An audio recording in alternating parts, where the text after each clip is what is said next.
Hello, সবাই কেমন আছেন? আশা করছি সবাই ভালো আছেন, আমিও ভালো আছি। তো দুপুরের একটা খাবারের ভিডিও নিয়ে আপনাদের সামনে হাজির হলাম।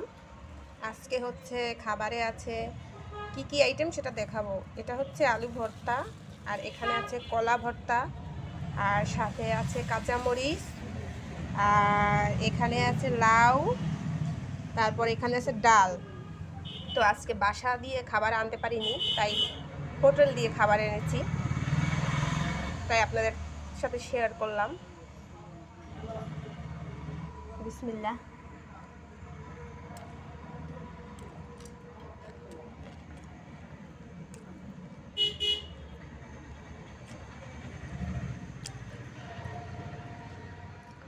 ভর্তাটা খুবই মজার।